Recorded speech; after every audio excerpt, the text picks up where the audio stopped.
Hello and welcome back to Football Manager 2019 with USL Dunkerque. We are all the way into February in our fourth season, our second season in League 2. League table wise, you can see there on the left, it's not perfect. We're down in 12th. I wasn't expecting to be too much higher, I wasn't expecting to be too much lower, so I'll take 12. 12 is kind of a reasonable end of the season finish for us if we're going to stay there. The transfer window has opened, it has closed, but before we get into that, there were a few matches before the transfer window opened and a few matches during and after the transfer window opened that we played. So, let's do the matches before first, shall we? First up was a very frustrating game against Tours. It was a 2-1 defeat in the end. Batista Mendy with an own goal opens the scoring for Tours. Konstantin Mushashvili then pulls one back for us just 10 minutes later.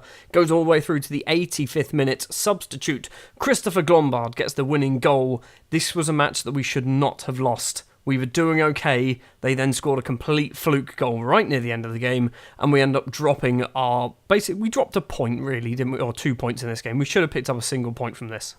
As we move into December, we moved into a Coupe de France match against Nice, and it was a surprising victory for us. Gideon Waha, Eli Ewan and Simon Bogle with the goals for us. Elvis Manu scores a penalty, and Wellen Cyprian maybe, gets himself sent off for Nice. It was a really good performance. Shame it was in the Cup, because if this was a league game, I would have been very happy with that. Cup game, it's not that great and not that important, really. Back in the league and back in the defeats, this time up against Brest. Loic Poyo and Julian Fossania, possibly, Fossuria, that'll do. For Brest, Simon Bogle scores his second goal in as many games for us on the 49th minute, and Andy Faustin terrible penalty after, I believe, he came off the bench, literally 2 minutes later misses a penalty. Basically that meant that he was going to do terrible for the rest of his time on the pitch. Another defeat, not a very good performance this one.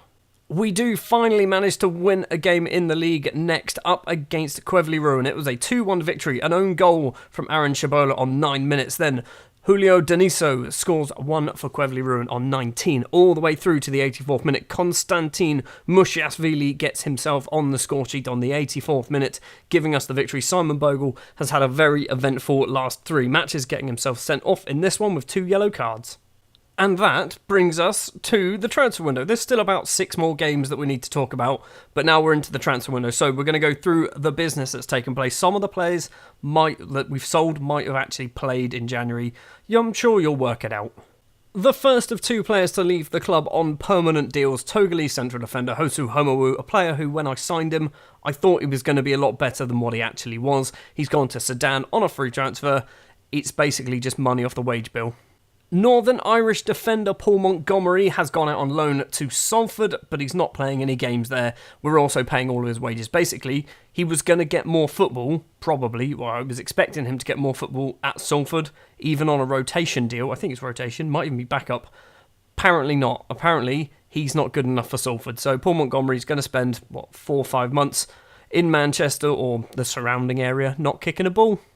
And the final transfer to take place is quite a big one. Eduardo Luiz, the Brazilian central defender. I say central defender. He's a left back that we were playing as a central defender because he's 6'5". He has gone and signed for Leeds United for £500,000. There is a 50% sell on as well in there. So if he turns into a decent footballer like I'm expecting him to, we should see a little bit more of a return from Eduardo Luiz. Looks like he's going to be going out on loan somewhere, I think. Yeah, everyone in Brazil seemed to want to loan Eduardo Luiz. Players joining the club then, there's 3 in total. Adama Djadjadj, he's got a very difficult name to say, from AFAD Gekanu, has signed on a free transfer. He's probably not going to play a huge amount of football for us this season. He's got a bit of potential, 1.5 star current ability, 4 star potential ability. I think he's going to get better. He just needs a little bit of football. Ideally, we want to loan him out to like a third division side. That's kind of what we want to do, but no one actually wants him at the moment. A player that I've already mentioned to you previously, Levan Gvimradze, the Georgian striker, 19 years old, this guy, 4-star current ability, 5-star potential. He's a natural advanced forward. We've brought him in because he scores goals. He was in the same Georgia side as Konstantin Mushashvili. They can both speak the same languages, which is really useful, having 2 strikers who can speak the same language. They're both obviously the same nationality. He's come in on a free transfer. He's got some ability behind him, this guy. Can't finish, which is a bit of a concern. But as you can see, and you'll see in a minute, he's already played a couple of games, scoring a goal and getting an assist as well. And finally, a bit of a weird one. Basically, we sold Eduardo Luiz, and I wanted a direct replacement. I wasn't expecting it to be this direct. What we found is we found ourselves a Finnish left-back who can also play as a central defender who's 6'1". I'm training him up to be a central defender because I think he'll probably be better there. I'm not 100% sure, but attacking-wise, he's not great. Samuli Kannunen, possibly. He's 19 years old, 2.5-star current ability, 4-star potential ability. He's come in on a free transfer. He was in the Finland under-21 squad. No club at all, hasn't had a club since PKKU released him in the 2020 season. So yeah, he's probably not going to play a huge amount first season. Might get a couple of games, not quite sure yet. The final player to mention isn't actually a new signing. He's just been recalled from his loan, Diego Alvarez, formerly at Leon Duchère, where he's played 16 games already this season, 8 and 8 by the looks of it, 8 starts, 8 off the bench. He's played for Leon Duchère in League 2. We've brought him back from his loan because we are now allowed to have another non-EU player because Eduardo Luiz has gone. So Alvarez and Wallace are our 2 non-European players now that are registered. Transfers out of the way then, back to the results. First up was a Coupe de France 9th round game against Entente SSG, and it was a 3-1 victory. It should have been 4, but Teddy Buriad misses himself a penalty after just 11 minutes. Simon Dia, straight from the penalty, literally same highlight, Teddy Buriad's penalty saved, then Entente make it 1-0, Simon Dia with the goal. Alexi Zabara then scores after 20 minutes. He gets himself a second goal on 87 as well. They were both an open play. That was not like a free kick or anything like that. My right back just scored 2 really good goals. Konstantin Mushashvili also getting on the score sheet. We dominated Entente, but it's kind of expected as they are a league below us. Back in the league and back in the defeats again. Leon Duchère this time get the better of us. Alexi Zabara, once again, his 3rd goal in 2 games after just 10 minutes opens the scoring. Jonathan Rivas on 39 pulls one back for Leon Duchère. Then, right before half-time, it's a 46th minute penalty from Magnus Stamnestro, possibly for Leon Duchère. It's more points thrown away. Next up, it was goals galore against Gazaleka Ajaccio, a 3-3 draw. Sharadine Bukolda, possibly with 2 goals for Ajaccio. Santi Ngom also with a goal in the 89th minute for Ajaccio as well. Simon Bogle gets his 3rd goal of the season. Boubacar Silla makes a rare start and scores a rare goal on 30 minutes. Levan Grimradze also gets his first ever goal in Dunkerque colours. We should have won this game, an 89th minute equaliser from Santi Ngom. Really did not please me. Then we move on to a match against a team that we beat 3-1 previously. It's 3-1 this time to Nice. Elvis Manu Danilo and Alan Saint-Maximin with the goals for Nice. A Yassin Fekir penalty on 75 minutes. We just weren't very good in this and probably deserved to lose. And the final match in between episodes, it was not the fairy tale that we were expecting after the last time that we played Monaco. We lose 2-1. We did score a goal. Pietro Pellegrini opens the scoring on 15 minutes. Konstantin Mushashvili then scores on 19. Luan with a goal on the 75th minute. We were dominated. Basically, Dylan Silva is the only player really keeping us in the game here. We didn't play very well. Kind of expected. Monaco, very good football team in case you weren't aware. So now that you're caught up with all the matches in between episodes, you can see 12th place in the table, 23 games played, 9 wins, 3 draws, 11 defeats, a -5 goal difference. That's our problem. We are not scoring enough goals at the moment. 30 points on the board, joint with Sochaux and Concarneau.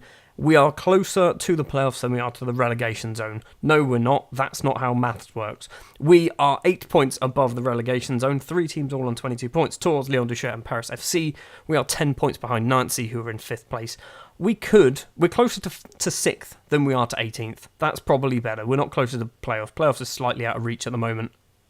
Speaking of 6th place, it is Metz, the team who are currently in 6th, and they are our opponents for our first match in this episode later on as well. We are going to be playing against, if it scrolls down for me, I believe it is Clermont Foot, who are down in 17th place. That will be the 4th time that we've played Clermont Foot this season. The starting lineup we're going to go for then, in goal will be Dylan Silva, and as you can see, there's a little TRN next to his name. That's because he's joining us permanently at the end of the season. I think that is a very useful signing, particularly as we're not going to be getting promoted this season. Having Dylan Silva on a permanent contract for 2 more years, I think it is, might even be 3. He's going to be our number 1 goalkeeper. Axel Maraval, unfortunately, as good as he is, he's going to be on the bench for probably 2 years until he just leaves the club because he gets annoyed.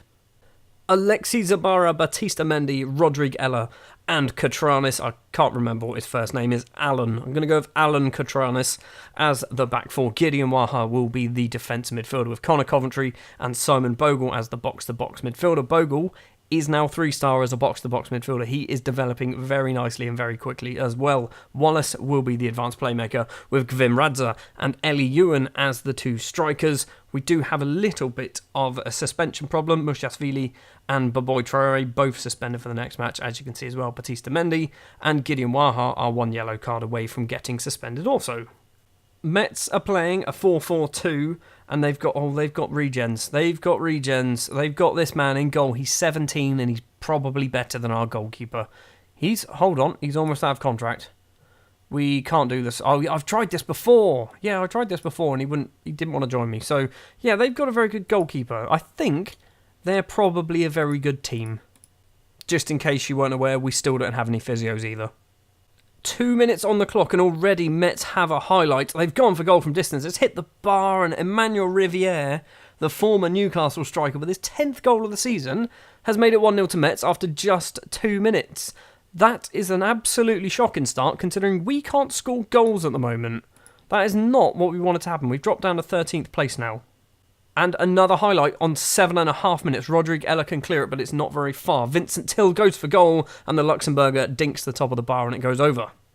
Well, we're about halfway through the first half, and we've had 1 shot and it wasn't on target. This is not looking good for us. This season, we really need to just stay in the league. If we go down, we are screwed, because we are in pretty dire financial problems. We need to stay in this league in order to just, survive as a football club. It's going to be 1-0 to Mets at half-time. We did come back into it, though. 7 shots, 4 on target in the last 20 minutes of the first half. Not a single highlight, though.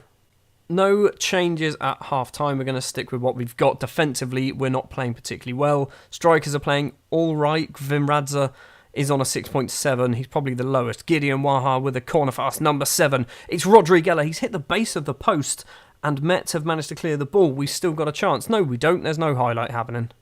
Now we might have a chance. Ewan with the ball. Simon Bogle, who's already picked up a yellow card. Gideon Waha across to Catranis.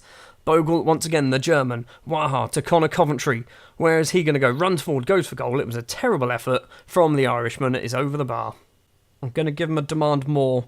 I think we're getting close to scoring a goal here, but I'm not quite sure. We've got 20 minutes left to play. We need to do something. Ellie Ewan off, Andy Faustin on. Faustin has scored 1 goal this season. He scored 22 last year. He scored 1. Alan Varel has scored 1 goal in 9 games. Andy Faustin, like I said, 1 goal, 6 starts, 11 off the bench. This is what's happened. This is the difference between this season and last season. Varel and Faustin just stopped performing. So we're going to go with Ewan for now. Varel is going to sit on the bench for about 10 more minutes, and then we'll go for the Faustin-Varel combination that worked so well last season, which will be now. So Varel for Gvim Radza. Do we do anything else? No one's playing particularly badly. Rodrigue Ella is, but I don't think it's going to make too much difference, because if we concede another goal, we're going to lose 2-0. We need to score a goal. Hein with a free kick for Mets. It's gone deep. Riviere's there. We've managed to scuff the ball clear from Connor Coventry. We've got 3 minutes of injury time. This is a proper highlight, and I'd like to see the blue and white shirts steal the ball away.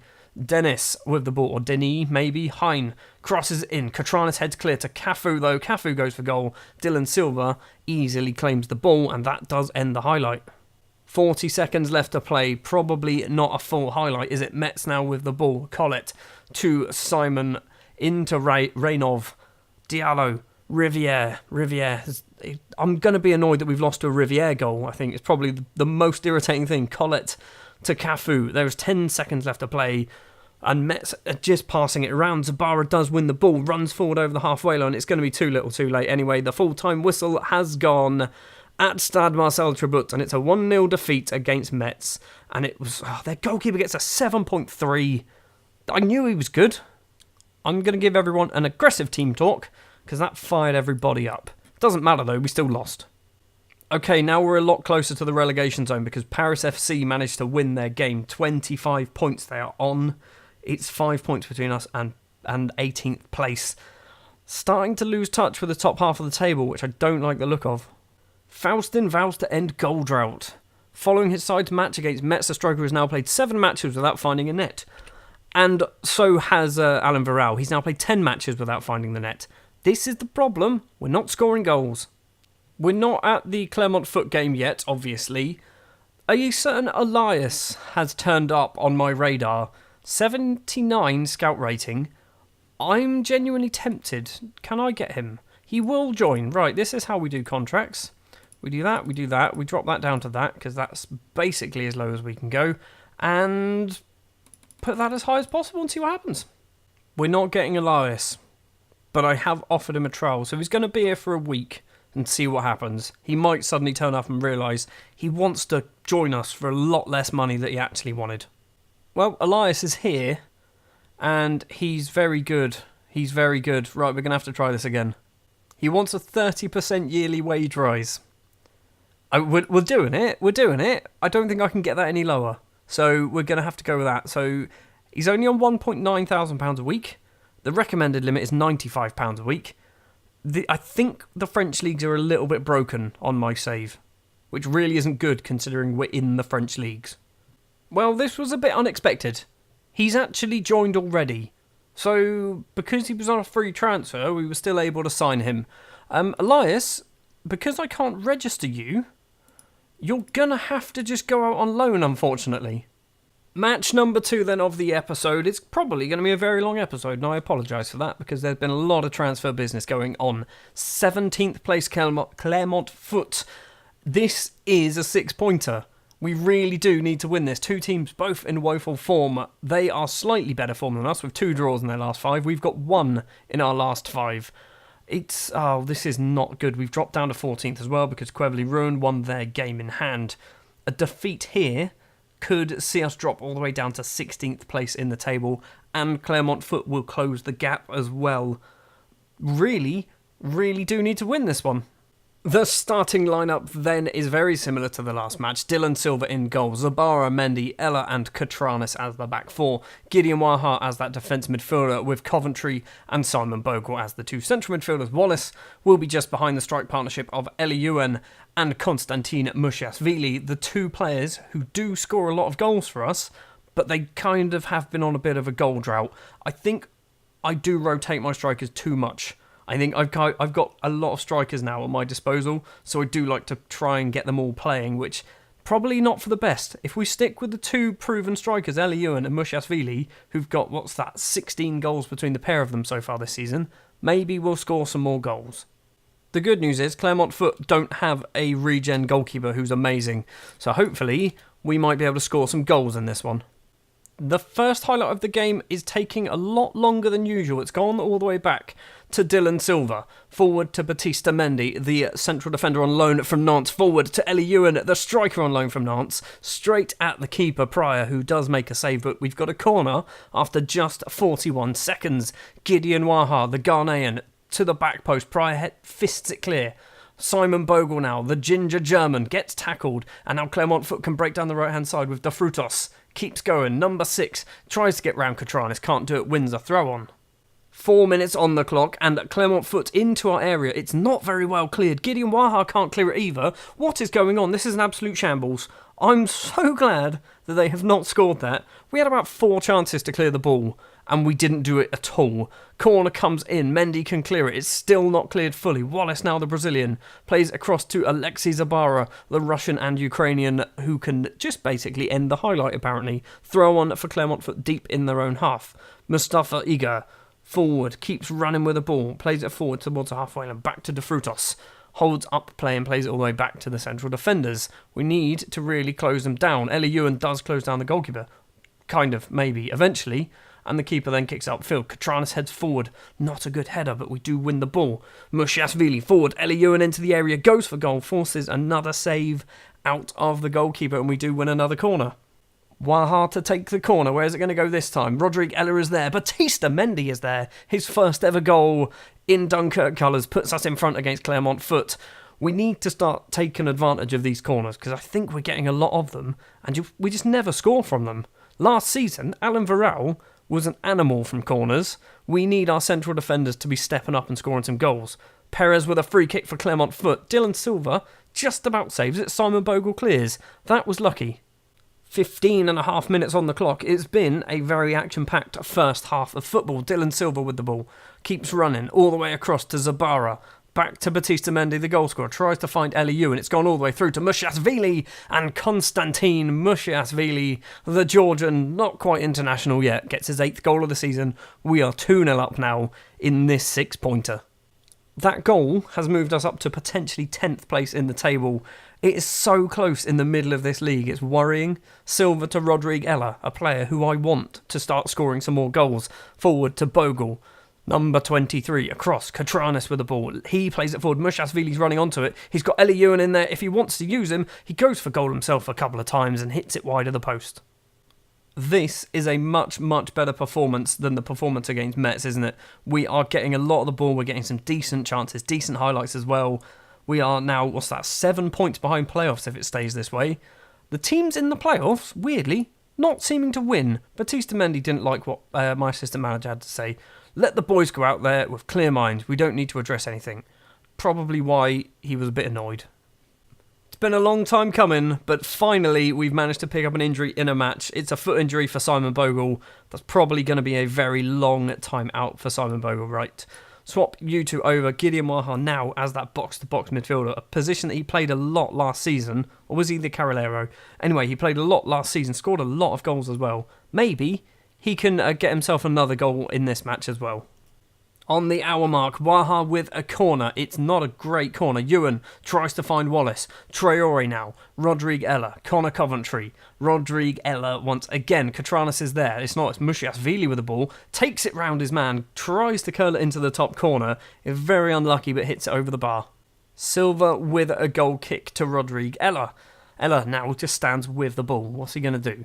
Slowly but surely working his way forward, long ball upfield to Mushashvili, the Georgian, one-on-one with the keeper, tries to dink it over and a defender manages to get his foot in the way. We need to bring Wallace off because he's not playing very well and I haven't sorted out my subs bench because Yassin Fekir is not on the bench. We're trying something here. We're trying something a bit strange. Mushashvili, he can't play as an attacking midfielder but he can play as wingers and an inside forward. So we're going to drop him to the advanced playmaker. Alan Varel's going to come on. We're going to swap you two over as well. We're going to give that a go. A 2-0 lead with 20 minutes to play. Hopefully we don't throw it away. Hopefully we get another goal. Connor Coventry to Mushashvili. Back to Coventry. Gideon Waha. It's weird seeing Mushashvili so deep. Alan Varel has been fouled by Salmier and it's looking like it might be a red card. The female referee, by the way, has given out a red card to the Clermont Foot player. I don't know who he was, where he was playing or anything like that, but they are down to 10 men. We didn't get to see the free kick highlight, however. 5 minutes left to play. Probably nothing's going to happen now. I was right, we've got 30 seconds left to play. The ball upfield from the Clermont Foot goalkeeper. Connor Coventry heads forward. Keeps heading the ball constantly over and over again. Katranis gets Mushashvili's ball on the left. 15 seconds to play. Waha. Mushashvili's in front. Zabara's there on the right hand side. Crosses it in. It's Eli Ewan's there. He couldn't be bothered to run for it. We're going to win 2-0 anyway. It's a good win, but I would have loved to have actually managed to destroy a team. We haven't really done that this season. 18 shots. 10 on target. Just the 2 goals to show for it. A 9.2 from Batista Mendy. That is a great performance from him. Well, my assistant manager's team talk at full time is a little bit better than half time. So we've moved up to 10th place, but a lot of other teams in and around us also managed to pick up some points.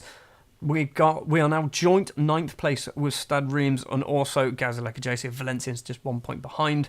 Paris FC and Clermont Foot obviously not picking up points, so we've put a little bit more ground in between us and them. Nancy haven't picked up points for 2 games now, maybe even 3 games in a row.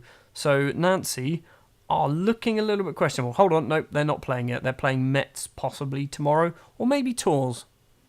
Well, that is going to do it then for this episode. 2 games, 1 victory, 1 defeat. A whole load of transfer business as well. If I quickly do this, just so you can see, financially, it's not good. It's really not very good at all. We are, what's that, 89,000 currently spending. We are 15,000 over our wage budget, so we are hemorrhaging a lot of money. We've got a lot of players who've got big sort of appearance fees, things like that as well. We are in quite bad financial situations here. So as long as we stay in this league, we'll be good. Next episode, we are going to go to probably Châteauroux, Nimes, Sochaux kind of area. Like I said, transitional season. This is a season where we just need to not get relegated. That's all I'm after. And I think we are kind of on target to do that. So yeah, we're going to go through to maybe... It's not going to be there because there's a huge gap between the Châteauroux and Nimes game. So we'll do Nimes and then we'll do Sochaux in the start of April. April Fool's Day against Nimes. So let's assume that match actually happens, shall we? Thank you very much for watching this episode of Football Manager 2019 with USL Dunkerque. If you did enjoy, if you wouldn't mind leaving a like. If you want to see more, hit the subscribe button, and I will see you next time for whatever 2 games I've just mentioned. I've literally seconds ago and I've already forgot them. I'll see you next time.